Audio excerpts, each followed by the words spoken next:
Gold, trusted gold buyers. మీరు తాకట్టు పెట్టిన బంగారాన్ని విడిపించి ఈ రోజు ఉన్న మార్కెట్ ధరకు కొనబడను. సో మీరు ఎప్పుడన్నా కవర్ పేజ్ చూసి పైన వేరే అనుకుని లోపల ఓపెన్ చేస్తే వేరేది అలా ఎప్పుడైనా మోసపోయిన సందర్భం ఉందా? బుక్ అలాంటివి ఏమన్నా ఎప్పుడైనా చూసారా? కవర్ పేజ్ ఒకలా ఉంటది, లోపల బుక్ అంతా వేరే ఉంటది. ఇది కాంటెక్స్ట్ అనుకుంటాం.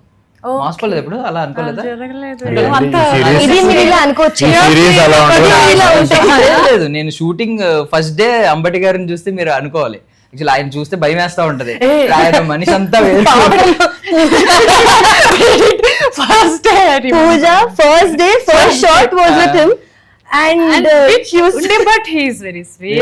like చూడడానికి ఏమో yes but somewhere I felt like we are like mana Telugu people, no, so somewhere I felt like no mana family kind of. but starting లో చూస్తే అనిపిస్తుంది కదా, కొంచెం అనిపించింది బికాజ్ ఆయన సీరియస్ గా ఇలా నవ్వను కూడా నవ్వరు, ఇట్లా చూస్తారు మరి ఎట్లా. But is very jovial person. But he is actually very jovial. మొదలెడితే వేస్తూనే ఉంటారు. అన్ని చోట్ల అది కనిపించదు, ఆయన వస్తుంటుంది లేదా అనుకుంటారు, కనపడకుండా ఏం చేసేవారు. అలా కాదు, లైక్ కౌంటర్ వేస్తారు అలా అంటున్నా. బట్ వెరీ మెచ్యూర్డ్ పర్సన్ అని ఐ మీన్ బిగ్ బాస్ కి వెళ్ళిన తర్వాత చూసిన తర్వాత మాకు తెలిసింది. అంటే చాలా బ్యాలెన్స్డ్ పర్సన్. ఈవెన్ నా మధ్యలో వచ్చారు కానీ ముందు నుంచి ఉండుంటే మేబీ ఆయన ఆట ఇంకా వేరేగా ఉండేదని మా అభిప్రాయం. మీకు ఏమనిపించింది అన్నప్పుడు? ఐ మీన్ ఇదేమన్నా ఉందా, ముందు నుంచి వచ్చుంటే వేరేగా ఉండేదేమో? టాప్ 6 రావడం అనేది నిజంగా అప్పుడు నా బెస్ట్ నేను ఇచ్చాను. నేను బయట ఎలా ఉంటానో లోపల బట్ చాలా పెద్ద స్ట్రాటజిస్ట్ లా కనిపిస్తారు మాకైతే. పెద్ద బాగా అనలైజ్ చేసి స్టడీ చేసి మూవ్ తీసుకునే వ్యక్తిలా కనిపిస్తారు. మీకు లైఫ్లో రెస్పాన్సిబిలిటీస్ ఉండి మీకు అట్లాంటి సిచ్యువేషన్స్ ఫెయిల్ అయినప్పుడు, సిచ్యువేషన్స్ ఎదురైనప్పుడు నువ్వు అంటే మనమనే కాదు, ఎవరైనా నేననే కాదు, ఎవరైనా అట్లాగా ఒక ఫ్యామిలీ రెస్పాన్సిబిలిటీస్ లేదా అదర్ రెస్పాన్సిబిలిటీస్ ఉండి అలా సిచ్యువేషన్స్ ఫేస్ చేసినప్పుడు బ్యాలెన్స్గా ఉండాలనేది లైఫ్ నేర్పిస్తుంది. అదే నేర్చుకున్నాం. సో మీ ఇప్పుడు 2 వర్షన్లు ఉన్నాయి కదా. ఇప్పుడు మీరేమో ఈ కట్అవుట్కి ఇప్పుడు నిజంగా ఒక పెద్ద పెద్ద స్టార్ హీరోస్ ఉన్నారు, ఇప్పుడు ఒక 6-7 ఉన్నారు, వాళ్ళకి పర్ఫెక్ట్ యాంటోగనిస్ట్ రోల్ చేయొచ్చు. లేదు అనుకుంటే మీరే ఒక powerful actor, I mean hero roles చేసుకుంటూ వెళ్ళొచ్చు. లేదు అనుకుంటే మీ టైమింగ్కి మీరు కంప్లీట్ ఈ టైం తీసుకోవచ్చు. బట్ మీకు ఏది? నాకు అట్లా ఏం లేదు, ఎనీథింగ్ ఈజ్ ఓకే సర్వైవింగ్కి. బట్ నాకేంటంటే ఎప్పటి నుంచో ఇప్పుడు నేను from the very beginning my film career నుంచి నాకు వర్స్టైల్ యాక్టర్గా బాగా పేరు తెచ్చుకోవాలి ఇది అనమాట. అర్ధనారికే వచ్చింది యాక్చువల్లీ ఆ పేరు. అంటే తెలుసు అర్జున్ అంటే తెలుసు, అన్నీ చేస్తాడు అని తెలుసు, కానీ బట్ నాకు వర్స్టైల్ యాక్టర్ అనేది ప్రతి ఒక్కళ్ళు పిలవాలనేది నా ఆశ. Yeah nice. సో ఏమండి మీ కర్లీ హెయిర్ ఉంది కదా, ఎప్పుడన్నా స్టార్టింగ్ ఇనిషియల్ డేస్ లో ఏమైనా తిట్టుకున్నారా దాన్ని? చాలా. స్కూల్ లైఫ్ అంతా I used to be so mad and మమ్మీకి చెప్తే మమ్మ సేస్ దట్ మమ్మీ కోరుకుంది దట్ వాళ్ళ కూతురికి ఇలా కర్లీ హెయిర్ రావాలంటే I use to be very mad. ఎందుకు అలా, ఎంత డిఫికల్ట్ తెలుసా. I use to have longer hair, అది అసలు very hard to maintain. But as soon as I started acting I started loving my hair because mom future ni predict chesi I ఉండొచ్చు. But yeah, also as kids we don't know how to maintain curly hair. Curly hair కి separate regime ఉంటుంది.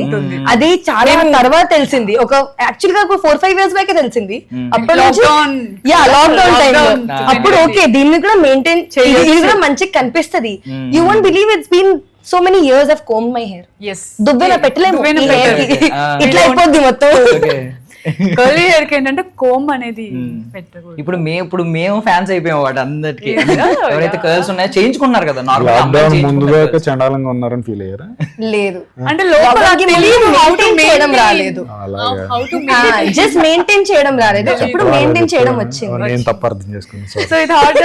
నేను కూడా అలాగే yeah అందరూ అంటారు hair అంటే basically కొంచెం హెయిర్ రొటీన్స్ ఉంటాయి, అవి మాక్సిమం స్ట్రైట్ హెయిర్ కి పెడతారు. సో మేము ఆన్లైన్ ఏమైనా చూసి మేము ఫాలో అయితే మా హెయిర్ కి సెట్ అవ్వదు. అది మాకు we did not realise until a very long time that okay curly hair and straight hair కి completely need different materials and we just wasted our time with straight hair products because అవే market లో ఎక్కువ ఉండే. So Pochamma విషయానికి వస్తే normally గ్రామ దేవత అంటే మనకి ఐ మీన్ ప్రొటెక్ట్ చేసే రక్షక దేవత అంటారు. అంటే ఏదైనా ఊర్లో ఏమన్నా ఫ్లూస్ వచ్చినా ఏదన్నా వచ్చినప్పుడు అవి రాకుండా చేస్తుంది, ఈవెన్ పంట కూడా బాగా పండేలా చేస్తుంది, ఇలాంటివన్నీ అనమాట గ్రామదేవత మీద ఉన్న నమ్మకం. ఇంకొకటి ఏంటంటే మీరే అన్నారు ఇందులో డైలాగ్ సంథింగ్, ఎవరి వాయిస్ తెలియదు కానీ మీ ఇద్దరిలో, లేకపోతే వేరే వాళ్ళ వాయిస్ తెలియదు కానీ అవసరం అయితే శిక్షిస్తుంది, పనిష్ చేస్తుంది అని చెప్పి. సో మీ ఫ్యామిలీలో చూసుకుంటే ఎవరు మీ ప్రొటెక్టర్, బిగ్గెస్ట్ ప్రొటెక్టర్, ఎవరు మీ punisher? Which family are you? మీ ఫ్యామిలీ, పర్సనల్ ఫ్యామిలీ. Personal. నేను దీని గురించి అడగలేను. అందుకే ఒక సెకండ్ అలా పేరెంట్స్ లో ఎవరు ప్రొటెక్ట్ చేస్తారు, ఎందుకు ఇంటికి వెళ్ళంగానే దెబ్బ తింటాను పనిష్మెంట్ ఇస్తారా? ఆన్సర్ చెప్తే లేదు, both of them, mom and dad both have different things that we go for. Mummy దగ్గరికి దేనికోసం అయితే వెళ్తానో దాంట్లో పప్ప హెల్ప్ చేయలేరు, పప్ప కోసం పప్ప దగ్గర దేనికోసం అయితే వెళ్తానో దానికి మమ్మీ హెల్ప్ చేయలేదు. So both stand on their parts. Okay, ఎప్పటికప్పుడు యు బోత్ పనిష్మెంట్ కూడా ఇద్దరు ఇద్దరే ఇస్తారు.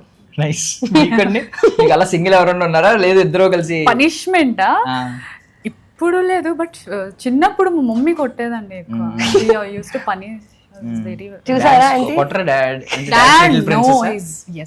Dad like not only me, నా బ్రదర్స్, ఐ హావ్ 2 siblings, వాళ్ళని కూడా లైక్ అది అబ్బాయిలు మంచోళ్ళండి, అది మీరు ఇప్పుడు అర్థం చేసుకుంటున్నారు. మీరు పెద్ద కూడా మీ పిల్లల్ని కొడతారు, హస్బెండ్ కాదు, పప్ప కొట్టరు అంతే కానీ పనిష్మెంట్ ఇస్తారు. మీరు పనిష్మెంట్ అడిగారు, పనిష్మెంట్ వస్తుంది. Just no, my dad is without violence.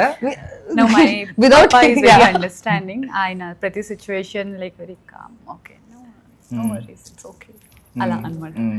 Always support. And mummy ఏంటంటే కొంచెం కోప్పడతారు, అంటే ఒకరు ఉండాలి, లేదంటే ఇట్స్ నాట్ అన్బ్యాలెన్స్ ప్రాబ్లం అవుతుంది కదా. సో అలా. సో అన్న, మీరు బీయింగ్ ఏ ఫాదర్ ఈ ప్రొటెక్టర్ రోల్ ఎలా ప్లే చేస్తూ ఉంటారు? యూజువల్గా ఎక్కువ టైం దొరకదు, ఎక్కువ బయట ఉంటాం షూట్స్లో అట్లా వెళ్ళి. బట్ ఇంకా చిన్నపిల్లలే కాబట్టి ఇప్పుడు దాకా అయితే ఇంట్లోనే ఉంటారు కాబట్టి ప్రొటెక్టర్ రోల్ ఇంకా పెద్దగా ప్లే చేయాల్సిన అవసరం రాలేదు. చూద్దాం, స్కూల్కి వెళ్ళినప్పుడు చిన్న చిన్నవి తెలుస్తూ ఉంటాయి కదా, లైక్ అంటే వాళ్ళు ఆడుకుంటూ చిన్న పడతారు, చిన్న ఏదో తగులుతుంది, అది వీడియో కాల్ చేసినప్పుడు ఎప్పుడో మీరు షూట్లో ఉన్నప్పుడు తెలుస్తుంది. ఇప్పుడు మీరేంటి, మీకు కోపం వస్తుందా ఇమీడియట్గా ఎవరైతే ఉన్నారో అక్కడ మీ వైఫ్? అట్లా ఏం లేదు. నేను అంటే ఫ్యూ టైమ్స్ నన్ను అడిగితే ఒకళ్ళు ప్యాంపర్ చేయాలి, ఒకళ్ళు నేర్పించాలి. పడ్డప్పుడు ఒకళ్ళు అమ్మో తగిలిందా అని 1-2 సార్లు అన్నారు, రెండోసారి మీ అంతటా మీరే లేగండి ఇట్లాంటివి నేర్పించాలి. ఇద్దరు ప్యాంపర్ చేస్తే కిడ్స్ చెడిపోతున్నారు. సో మీరు ఏ రోల్ తీసుకున్నారు? నేర్పించే రోలే తీసుకుంటారు. ఆబ్వియస్లీ మదర్స్ ఎప్పుడు ప్యాంపర్ చేస్తారు కాబట్టి పర్వాలేదు, మనం బ్యాడ్ అయినా పర్వాలేదు. యా, అండ్ దీని గురించి మళ్ళీ మాట్లాడుకుంటే, ఐ మీన్ ఒక గెటప్ ఉంది, పోచమ్మ ఆవహించిన గెటప్ ఏదో సంథింగ్, ఒక మిడ్ నైట్ అలా నడుస్తూ. చిన్నప్పుడు చాలా కథలు వింటూ ఉండేవాళ్ళం వీటి గురించి. అంటే నైట్ అమ్మవారు తిరుగుతూ ఉంటది, గ్రామదేవత. మీ ఊర్లో గ్రామదేవత ఏ ఊరన్నా, గ్రామదేవత ఎవరు అక్కడ, ఏమన్నా ఐడియా ఉందా? చిన్న నేను పుట్టి పెరిగిందంతా విజయవాడ, గ్రామదేవత అట్లాగా మాకు అట్లా ఎవరు లేరు. అయితే బట్ స్టిల్ నేను అట్లాంటివి చాలా చూశాను. లైక్ గ్రామదేవతలు కాపాడాలని చెప్పి వాళ్ళు ఆ గ్రామంలో విగ్రహాన్ని పెట్టి పూజ చేయడము, వాళ్ళు రిచువల్స్. అంటే ఇప్పుడు సపోజ్ అమావాస్య రోజు మీరు ఎవరు బయటకు వెళ్ళొద్దు అని చెప్పి బలి ఇచ్చి కోడిని ఆ చుట్టూ గిరిగీయడము ఊర్లో. ప్లస్ పంటలు బాగుండాలి ఇవన్నీ చేసినప్పుడు అట్లాంటివి ఉన్న వలన దేవతకి ఏమన్నా సమర్పించడము, ఇవన్నీ మంచిగా జరగాలని చెప్పి ఇట్లాంటి రిచువల్స్ ఉండే ప్లేసెస్కి చాలా వెళ్ళాను, చాలా చూసాను నేను. మీరేమన్నా అలాంటి స్టోరీస్ విన్నారా? లేదండి, అలాంటి స్టోరీస్ నేనైతే మీరు విన్నారండి? మీ సైడ్ ఏమన్నా ఉన్నాయా? అంటే our devata is Mahamaya Ganpati who is in Shirali. Okay. But అక్కడ year కి once వెళ్ళేసి వస్తాం కాబట్టి స్టోరీస్ ఏం లేవు. We just go to visit yearly once and come back. పుట్టిన పెరిగింది అంతా సిటీ ఏరియాస్ లోనే కాబట్టి no such stories.